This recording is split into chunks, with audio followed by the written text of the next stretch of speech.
ETF index mutual funds నేర్చుకుని stock మార్కెట్లో రాణించాలనుకుంటున్నారా? వెంటనే ఈ నెంబర్కి కాల్ చేయండి. నమస్తే రమగారు. నమస్తే జయ. రమగారు, పీరియడ్స్లో కొన్ని పనులు చేయమంటారు, కొన్ని పనులు చేయకూడదు అంటారు. అసలు పూర్వకాలం అయితే చక్కగా ఆ 5 రోజులు ఒక పక్కన కూర్చోబెట్టి పూర్తిగా రెస్ట్ ఇచ్చేవాళ్ళు, శరీరానికి మనస్సుకి కూడా. దానికి ప్రత్యేకించి ఒక ఆహారం కూడా తీసుకునేవాళ్ళు. అంటే సాత్విక ఆహారం తినాలి, అలాంటి నియమాలు కూడా ఉన్నాయి. సరే, రోజులు మారాయి, కాలంతో పాటు మనం కూడా పరుగులు పెడుతున్నాం, ఆడవాళ్ళు ఇంటికే పరిమితం కావట్లేదు కాబట్టి కొన్ని చిన్న చిన్న మార్పులు చేసుకున్నాం. కానీ కొన్ని విధానాలు మాత్రం మనం మార్చుకోం. ఫర్ ఎగ్జాంపుల్, పచ్చళ్ళు పట్టుకోకూడదు, లేకపోతే బీరువా పట్టుకోకూడదు. బీరువా పట్టుకోము, కూడదు ఏమో నాకు తెలియదు, కానీ తీయము, అన్నిట్లో చేతులు పెట్టేయము, ముఖ్యంగా పూజ చెయ్యము, పూజ గదిలోకే వెళ్ళాం. ఊడ్చే అవకాశం లేకపోతే అలా వదిలేస్తాం. పూర్తిగా అయిపోయిన తర్వాత స్నానం చేశాకే మనం అటువైపుకి వెళ్తాం.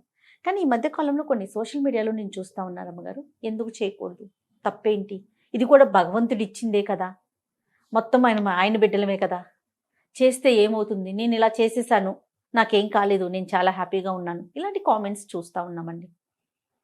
మీరు ఏదైనా చెప్తారా నాకు? కొన్ని విషయాలు ఎందుకు మాట్లాడుతూ ఉన్నామో తెలియకుండా మాట్లాడుతూ ఉంటాను జయ.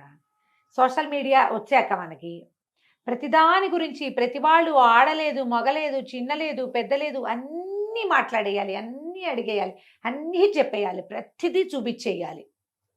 ఏదనిపిస్తుంది అనిపిస్తే ఏ ఊహ వస్తే ఆ ఊహ ప్రతిసారి నేనైతే నాకు ఒక ట్యాగ్ లైన్ ఉంటుంది, ఫాలో యువర్ ఓన్ రిలీజియన్, నీ సొంత విధి, సొంత ధర్మం, మీ ఇంట్లో నీ ముందు వాళ్ళు ఏం చేశారో అది. ఓకే, నీ పక్కన ఉన్న వాళ్ళు, నీ ఫ్రెండ్స్ ఎవరో, మేము ఇట్లా చేస్తాం, మీరు ఎట్లా చేయరా, ఎట్లా చేయకపోతే తప్పు, పాపం, అదేదో పాయింట్లు.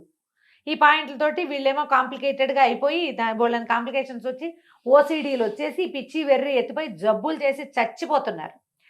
ఏమనాలంటే ఒకసారి ఎంత దిక్కుమాలిన మాటలు మాట్లాడతారంటే, దేవుళ్ళు ఎందరు, వాళ్ళల్లో వాళ్ళకి తేడాలు. ఈ పూజలు మేము చేయకూడదు, 3 రోజులు చేయకూడదు, 5 రోజులు చేయకూడదు, 7 రోజులు చేయకూడదు, ఎన్ని రోజులు చేయకూడదు, ఇదొకటి. నేను 3వ రోజు ఇవాళ నేను గుళ్ళోకి వెళ్ళొచ్చా, నేను అక్కడికి వెళ్ళొచ్చా, సత్యనారాయణ వ్రతానికి నేను వెళ్ళకూడదని నీకు తెలుసు, నువ్వు అడుగుతావు. సోషల్ మీడియాలో అడగంగానే ఒక 5-6 పెద్దక్కయ్యలు ఎబ్బెబ్బే వెళ్ళకూడదండి అంటారు. కొంతమంది ఇంకొంతమంది చిన్నక్కయ్యలు ఎందుకు వెళ్ళకూడదండి, ఏమవుతుంది అంటారు. మీకు ఓన్ విల్లు లేదు, మొదట ఎవరికీ లేదు. సొంతంగా నేను ఏం చేయొచ్చు, ఏం చేయకూడదు అనే ఒక బుక్ లేదు మనకి. మన ఇంటికి ఒక రూల్ బుక్ ఉంది, ఆ చచ్చిన మన ఇంటి రూల్స్ మనం వినం. ప్రతి ఒక్కరికి ఉంటుందిగా, ప్రతి ఒక్కరికి ఇదైతే ఉంటుంది కదా. పీరియడ్ సమస్య ఈ సంవత్సరమే పుట్టింది కాదుగా, సోషల్ మీడియాతో పుట్ల, అది అనాదిగా దాంతోటే మనం బతికుంటున్నాం, మనం ఉన్నాం, అసలు అంతే కదా, అనాదిగా ఉన్నదే కదా. ముందు నుంచి ఫాలో అయ్యే వాటిలో అమెండ్మెంట్లు చేరుతూ వస్తూనే ఉన్నాయా. 50 ఏళ్ళ నాడు పీరియడ్ వస్తే కాలేజీల స్కూళ్ళకి వెళ్ళేవాళ్ళు కాదు, అసలు కాలేజీలే లేవు అప్పుడు, తర్వాత వచ్చినాయి. పీరియడ్స్లో ఉంటే ఏదో విడివిడిగా ఇంట్లో బయట కూర్చొని కాలేజీకి వెళ్ళి చదువుకొచ్చేవాళ్ళు. అందుకని కాలేజీ నుంచి రాగానే అందరూ బట్టలు మార్చుకునేవాళ్ళు. తర్వాత ఆఫీసులు వచ్చాయి, ఉద్యోగాలకు వెళ్తున్నారు. మధ్యలో డ్యాన్స్ అయ్యి, ఎగిరి దూకు, షటిల్ ఆడు, బ్యాడ్మింటన్ ఆడు, ఇది వాడుకో, దానివల్ల అది కూడా ఆడేయచ్చు లాంటి యాడ్స్ కూడా చూసాం. అవును, ఇది కరెక్టా, అది కరెక్టా, పీరియడ్స్లో ఏం ప్యాడ్స్ వాడాలి అనేది ఓ విస్తృతమైన చర్చలు చేసాం అందరం, పిల్ల మేక ఎవరిని వదిలిపెట్టల, పెద్దవాళ్ళు చిన్నవాళ్లతో సహా. అక్కడి నుంచి ఈ గోల. ఇప్పుడు పూజ ఎందుకు చేయకూడదు, నేను చేశాను, this is my first day, I'm doing పూజ లాంటి వ్యవహారాలు కూడా వచ్చినాయి. అమ్మ, 2 ప్రధానమైన విషయాలు మనం తెలుసుకోవాలి. మనం రోజువారీ క్రియల్లో మాట్లాడదాం. మొదట, నువ్వు స్నానం ఎప్పుడు చేస్తారు జనరల్గా అందరూ? ఉదయమో మధ్యాహ్నమో చేస్తాం, ఎలా కుదిరితే ఎట్లా. దాని తర్వాతే భోజనం చేస్తారు కదా. అన్నం తినగానే మీరు స్నానం చేస్తున్నారా? ఎవరైనా అన్నం తిని స్నానం చేయకూడదు, బేసిక్ రూల్ తెలుసు కదా. అవును, ఎందుకు?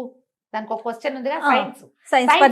ఏమిటి? అన్నం తిన్నాక మనం పొట్టలోకి ఇంత ఆహారం పడేస్తే శరీరంలో ఉన్న రక్తం అంతా వెళ్ళి ఆ పొట్ట మెషిన్ మీద పనిచేస్తుంది. అవును, ఇలాంటప్పుడు నువ్వు నీళ్లు పోసి ఆ మెషిన్, వేడెక్కి ఉన్న మెషిన్ మీద పెన మీద నీళ్లు చల్లినట్టుగా నువ్వు నీళ్లు పోస్తే డైజెషన్ ప్రోగ్రామ్ ఆగిపోయి జబ్బు చేస్తుంది. ఇది అందరు ఒప్పుకుంటారు కదా, బేసిక్ రూల్. పిల్లలకి కడుపు నిండా పాలు ఇచ్చి లేదా బాగా చక్కగా సెర్లాక్ తినిపించి నీళ్లు పోతే కక్కేస్తారు, తెలుసు కదా అందరికి. అవునండి కదా. ఇప్పుడు పీరియడ్ టైం అందరికీ రాదు, కొంత మగవాళ్ళకి అస్సలు 0, ఓన్లీ ఆడవాళ్ళకి. 10 ఏళ్ళు దాటిన తర్వాత 50 ఏళ్ళకి 55 ఏళ్ళకి దగ్గరలో ఈ మొత్తం పీరియడ్ అంతా ప్రతి నెల ఈ ఋతు అవస్థ ప్రతి ఆడవాళ్ళకి వస్తుంది. ఋతుస్రావం అత్యంత సహజమైన క్రియ. స్త్రీ శరీరంతో చేయబడుతుంది. అది నెలంతా మీ శరీరం ఏం చేస్తుంది, ఒక 20 రోజుల పాటు పనిచేసి స్త్రీల లోపల గర్భధారణకి అనువుగా ఒక బ్యాగ్ని ఏర్పరుస్తుంది. అవును. దాని పని అది చేసుకుంటూ ఉంటుంది దాని సిస్టమ్ ప్రకారం.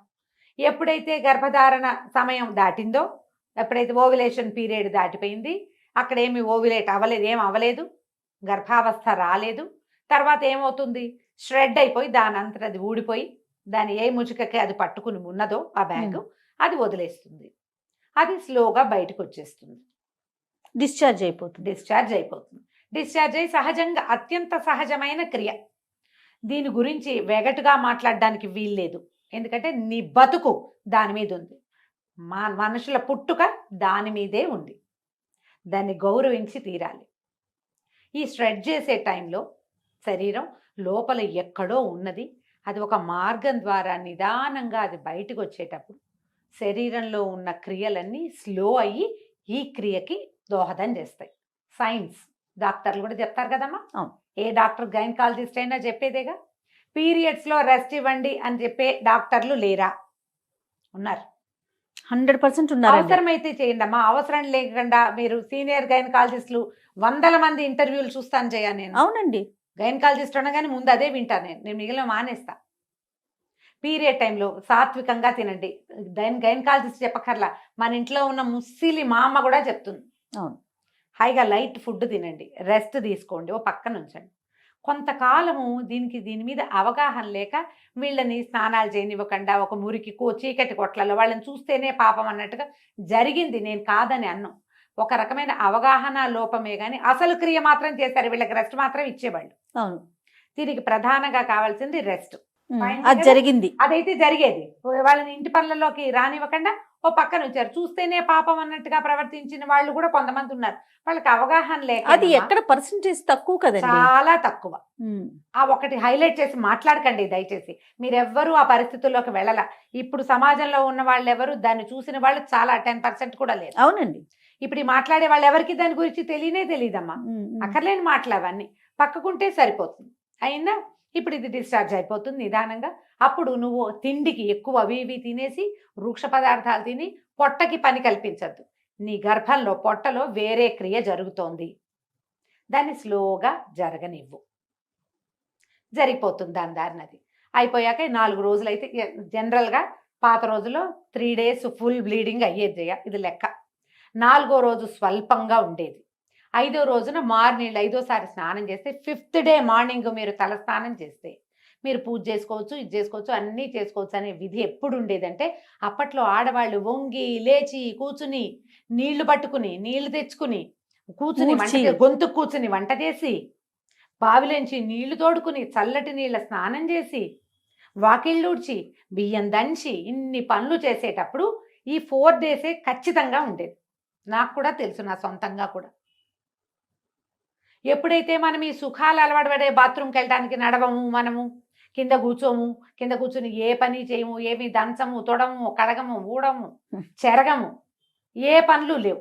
ఇప్పుడు పీరియడ్స్ పైకి కిందకి సహజంగా అయిపోతున్నాయి అందరికీ కూడా. ఇప్పటికీ కూడా 4th dayకి బ్లీడింగ్ పూర్తిగా ఆగిపోయే వాళ్ళు 50% ఉన్నారా లేదా? ఉంటారు ఖచ్చితంగా. అందుకే ప్రెగ్నెన్సీలు, నార్మల్ ప్రెగ్నెన్సీలు చాలా ఉన్నాయి కదా. ఉన్నాయి కదా. నార్మల్ ప్రెగ్నెన్సీ ఎవరికి వస్తుంది? పీరియడ్స్లో ఫ్లక్చుయేషన్స్ లేని వాళ్ళకి నార్మల్గా ప్రెగ్నెన్సీలు వచ్చేస్తాయి. ఏదో ఫ్లక్చుయేషన్ ఇబ్బంది ఉందంటే మీరు పని చేయకపోవటం వల్లే అని నేను అన్ను, రకరకాల ఎలిమెంట్స్ అయ్యి ఉంటాయి. అయిందా? ఇప్పుడు ఈ క్రియలో ఇది సహజమైనది, మీకు అందరికీ తెలుసు, నేను మళ్ళీ చెప్పాను. వేరే పూజ దగ్గరికి వద్దాం. వాట్ ఈజ్ పూజ? ఏంటమ్మా పూజ?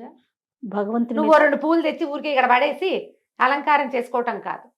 నీ పూజ చేస్తే మన శరీరంలో ఉన్నటువంటి బ్లడ్ పైకి వెళ్తుంది, చక్రాస్లో ఉన్న ఎనర్జీ పైనున్న సహస్రారంలో ఉన్నటువంటి శక్తిని చూడ్డానికి పైకి వెళ్తుంది. అది మనకి ఇప్పుడు పీరియడ్లో శక్తి అంతా ఎక్కడికి వెళ్తోంది? తిరోగమనంలో ఉంది, కిందకి వెళ్తోంది. ఈ కిందకెళ్ళే శక్తిని నువ్వు పట్టిలాగి పైకి తీసుకెళ్తానంటాం ఏంటి? గొప్ప అది ఏంటమ్మా? అది ఎందుకు చేయాలి ఆ పని? పూజ అంటే నువ్వు పువ్వులు పెట్టడం, ఐఎమ్ డూయింగ్ పూజ, నాకు ఇంగ్లీష్లో 4 వాక్యాలే వచ్చమ్మా, అంతకంటే రావు, ఇవే వచ్చు. డూయింగ్ పూజ అంటే ఏమొచ్చు నీకు? ఏవో 2 పువ్వులు పెట్టి ఒక దీపారాధన చేసి ఒక అగరత్తులు వెలిగిస్తే అది పూజ ఏమైపోదు. ఇది ఊరికే క్రియ చేస్తున్నాం అంతే మనం. పూజ అంటే ఏదైనా చదవటం, ఏదైనా భగవంతుడికి ఆత్మ సమర్పణ చేయటం అమ్మా పూజ అంటే. అది క్రియ కాదు, ఉమ్. క్రియ కాదు. ఈ పై క్రియ చేసి నేను పూజ చేశాను, పీరియడ్స్లో ఉన్నాను, నేను చేస్తున్నాను, నాకేమీ కాలేదు, మీకు కూడా ఏం కాదు, చెయ్యండి అంటే నువ్వు ఒకదానికి 2 పువ్వులు పెడతావు. నేను అట్లా పెట్టను, నా పూజ అది కాదు. నాకంటే పూజ అంటే ఇంకోటి ఉంది. నువ్వు చేసావని నేను చేయకపోయినా ఎవరో ఒక పిచ్చి మొహాలు 5-6 గట్టిగా అవి ఇవి చదువుకుని చేస్తే వాళ్ళ బ్లడ్ పైకి పంప్ అవుతానంటుంది, ఓ పక్కన బ్లడ్ ఫ్లో కిందకి వెళ్తుంది. ఎందుకు చేస్తారమ్మా ఈ పనులు? ఎందుకు చేయొద్దన్నారు? అసలు పీరియడ్లో ఈ పని వద్దు అని ఎందుకు చెప్పారంటే 2 పద్ధతులు. తిరోగమనం కిందకి ఫ్లో అవుతున్న దాన్ని నువ్వు పైకి పంప్ చెయ్యొచ్చా? ఈ పూజ పిచ్చి ఎందుకు? 5 రోజులు నువ్వు ప్రశాంతంగా ఉండొచ్చే, 4 రోజులు పూజ వద్దు, వంట తంటా చేయబోక హాయిగా ప్రశాంతంగా ఉండు, నీ శరీరం బాగుంటుంది, నీ హార్మోన్స్ చక్కగా ఫ్లో అవుతాయి. ఒకవేళ నీ ప్రెగ్నెన్సీలు మనం ఇప్పుడు కంటల్లా 5 వరకు అంటే బాగా కనేవాళ్ళమ్మా. అవును, ఇప్పుడు కనడాలు లేవు, ఎవరు 1, 2 కంటాం. కొన్ని అసలు ఆ 1 కూడా వద్దనుకునే అవి కూడా తయారైనాయి ఇప్పుడు, అవి వద్దని. కానీ మీకు మీ శరీరం తన పని చేస్తుంది. బుద్ధి నీది, వద్దనుకునే బుద్ధులు మనవి. శరీరానికి మాత్రం దాని ప్రకృతి ధర్మం ప్రకారం ప్రతి నెల అది రెడీ అవుతూనే ఉంటుంది. నువ్వు వద్దన్నా అది మాంద కదా.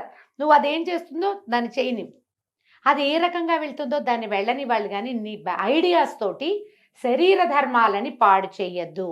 పూజ చేస్తే నాకేమీ కాలేదు, నాకేమీ కాదు అన్న నమ్మకం నీకుంటే నువ్వు నీ ఇంట్లో చేసుకో, దాన్ని ఫేస్బుక్లోను వాటిలోనూ పెట్టకు. నేను కొన్ని ప్రశ్నలు ఎప్పుడు ఎదుర్కొంటాను జయ. వాళ్ళ 4th డే నీ గుళ్ళోకి వెళ్తా, ఎప్పుడు వెళ్ళను ఎందుకు అడుగుతారమ్మా? నాకు తెలియక అడుగుతా. సొంతంగా డిసైడ్ చేసుకోరు మీరు. ఇది మీ పర్సనల్ థింగ్ కదా. అంతే నాకు కదా ఎంత కోపం వస్తుందో జయ.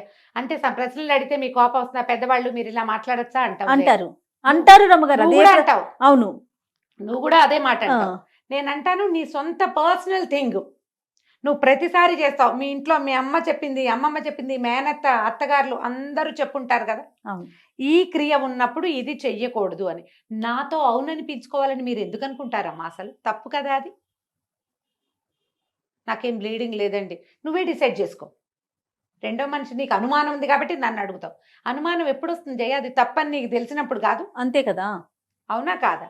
ఖచ్చితంగా. దయచేసి ఈ పీరియడ్స్కి ప్రవచనకర్తలు, పెద్దవాళ్ళు, ఆడవాళ్ళు మాట్లాడడం మానేయండి అమ్మా, స్పందించడం మానేయాలి. ఇది లాస్ట్ స్పీచ్. నేను మళ్ళీ ఇంకొకసారి పీరియడ్ మీద నీతో మాట్లాడి చేయ. పీరియడ్స్ గురించి ఇక నన్ను అడగద్దు, నేను చెప్పను. ఇవి వినడం వల్ల మీరు కేసులు చుట్టాలని నేనేమో అవి చూస్తున్నాను. ఇవి అతిగా మాట్లాడతారు, మగవాళ్ళు కూడా చెప్తున్నారమ్మా అక్కర్లేని మాటలు. ఎందుకు వచ్చినది ఇవి ఈ మాట్లాడడము? ఇవి విన్న వాళ్ళలో ఒక్కొక్కళ్ళు భయస్సులు, పిరికి వాళ్ళు, పాపం మానసికంగా బలహీనలమ్మా. ఇవి విని భయపడి చచ్చి అదేదో ఎక్కడైనా అంటిందేమో, ఎదైందేమో, ఓసిడీకి లోనయ్యి జీవితాలు మిజరబుల్ చేసేసుకుంటున్నారు జయ. 40 పైన కేసులు మాట్లాడాను జయ ఈ ఒక్క విషయం మీద. నేను 40 కేసులు భాగం పైనే. ఒట్టి శుభ్రత అది కాదు, పీరియడ్ రిలేటెడే చచ్చిపోవడానికి సిద్ధమయ్యే కేసులు చూస్తున్నా నేను. సూసైడ్లు చేసుకుంటున్నారు, దాంట్లోకి వెళ్ళిపోతున్నారు. పిల్లలు కలిపేశారని, ముట్టు కలిసిపోయిందని, అదేదో పంప మునిగిపోతుందని, ఆ 3 రోజులు వాడుకున్న బట్టలు మళ్ళీ వాడుకోకూడదని, గాజులు వేసుకున్న వాళ్ళు గాజులు కూడా తీసి బయట పారేయాలని, ఎన్నెన్నో మార్చాలి, ఇల్లంతా కడిగేసేయాలి, బట్టలన్నీ ఉతికేసేయాలి, దుప్పట్లన్నీ తీసి బయట పారేసేయాలి. పిల్లలు స్కూల్ నుంచి ఇంటికి వస్తే డేగ కళ్ళతో ఆ పిల్లలకి తల్లికి రిలేషన్ ఉండటల్లా ఇట్లా అవుతోంది. మీరందరూ మాట్లాడడం మానేయండి దయచేసి. అయితే అతివృష్టి రేపు అనావృష్టి చూస్తున్నాం. అవునా కదా రమ్మగారు? ఎవరి ఇళ్లలో ఏముందో వాళ్ళ ప్రకారం వాళ్ళని పాటించుకోనివ్వండి దయచేసి. పీరియడ్స్ లో చేయొచ్చా అని ఎవరైనా అడిగితే అమ్మా, ప్రవచనకర్తలు మీరు మాట్లాడకుండా ఉంటే చాలా రకాల మానసిక సమస్యలకి అసలు సమాధానాలు లేని స్థితిలో వాళ్ళని పెట్టేసిన వాళ్ళం అవుతున్నాం. నేను కూడా ఇంక్లూడెడ్ జయ. నేను చెప్తున్నా కదా, చేసిన పాపని చెప్తే పోతుంది. ఇదే లాస్ట్ వీడియో జయ. ఇక మళ్ళీ పీరియడ్ రిలేటెడ్ ఇష్యూ క్వశ్చన్, ఏ పండగ గురించి నువ్వు పీరియడ్లో ఉంటే ఎప్పుడు చేసుకోవాలమ్మా? పోలిపాడ్యమి నాడు దీపం పెట్టాలి. పాడ్యం వెళ్ళిపో రోజు నువ్వు బయట ఉన్నావు, 5 రోజుల తర్వాత మార్గశిర మాసంలో దీపం పెట్టమని నేను చెప్పచ్చా నీకు? తప్పు కదా. వినాయక చవితి నాడు పీరియడ్ వచ్చింది, ఎప్పుడు చేసుకోవాలి? ఏమి ఒక సంవత్సరం మానేసి వచ్చే సంవత్సరం చేసుకోకూడదమ్మా. కాదు రమ్మగారు, వినాయక చవితి పూజ దగ్గర నుంచి దసరా నవరాత్రుల దగ్గర నుంచి ప్రతి దానికి ఈ ప్రశ్నే చూస్తూ ఉంటాం అయినా మనం. కార్తీక మాసం అది కూడా కార్తీక మాసం 5 రోజులు దీపాలు పీరియడ్ వచ్చింది మా ఇంట్లో దీపం ఎలా ఏమవుతుంది కొంప మునక మానేసేయండి. తర్వాత పెట్టుకో. నీ స్థితి నీకు ఒకదానికే కాదు కదా, నీ చుట్టూతో ఉన్న ప్రకృతి కూడా తెలుసు కదా. ఎస్, పిల్లలుంటే పెట్టించండి, లేకపోతే మానేయండి. కేవలం కామెంట్లలో ప్రశ్నలు మీ దాకా తీసుకొస్తున్నారు అమ్మగారు, కానీ మీరు పర్సనల్ గా కూడా ఎన్నో ప్రశ్నలు మాట్లాడతా. ఎదుర్కోవాల్సి వస్తుంది, మాట్లాడాల్సి ఈ వస్తుంది. 5 రోజులు పెట్టుకోలేనమ్మా, ఇప్పుడు ఏం చేయనమ్మా, ఆ తర్వాత పెట్టుకోండి అమ్మా అని చెప్తా. ఇదే ఆన్సర్. అవునని చెప్పాలి జయ, కనీసం 30 మందికి చెప్పా ఈ మాట, తెలుసా? కార్తీక మాసం రోజు దీపం పెట్టుకోవాలి కదమ్మా, పీరియడ్ లో పెట్టుకోలేము, అప్పుడు ఎలాగమ్మా? మీ ఆయనతో పెట్టించండి. మొగుడు ఒప్పుకోకపోతే కొట్టుకు చేస్తారా మీ ఇద్దరు ఈ విషయం మీద? వదిలేయండి. ఈ పీరియడ్ ఇంత గోల్ చేస్తోందమ్మా, సహజమైన క్రియని ఎంత కాంప్లికేటెడ్ చేసేసుకుంటారు జయ. చిన్న పిల్లల ముందు, పెద్దవాళ్ళు మీరు అన్నట్లుగా అందరి ముందు మాట్లాడేయాల్సిన పరిస్థితి వచ్చేస్తుంది. అంటే అదేదో దాచేది కాదు, కానీ మాట్లాడుకోవాల్సిన అవసరం కూడా లేదు కదా. లేదు, మీ ఓన్ సిస్టమ్ ని ఫాలో అవ్వండి. ఎస్, కానీ స్ట్రిక్ట్ గా చెప్తున్నా నేను, పీరియడ్స్ సమయంలో చాలా అత్యవసరమైతే కానీ మీరు ప్రయాణాలు చేయొద్దు. సాధ్యమైనంత లైట్ ఫుడ్, సింపుల్ ఫుడ్ తీసుకోండి. సాధ్యమైనంత తక్కువ పని చేయండి. పూజ అని మీరు దేన్ని భావిస్తున్నారో, ఏదైతే మీలో ఆధ్యాత్మిక భావాల్ని పెంపొందిస్తుందో ఆ పని చెయ్యొద్దు. ఇట్స్ ఏ నో మీన్స్ నోయే. ఆధ్యాత్మిక భావాల పెంపొందించడం అంటే బ్లడ్ ఊర్ధ్వగామి అవుతుంది, రక్తం పైకి వెళ్తుంది, అది చేయకూడదు. శరీరాన్ని దాని పని దాన్ని చేసుకోనివ్వండి. రైట్. నమస్తే రమ్మగారు. నమస్తే జయ.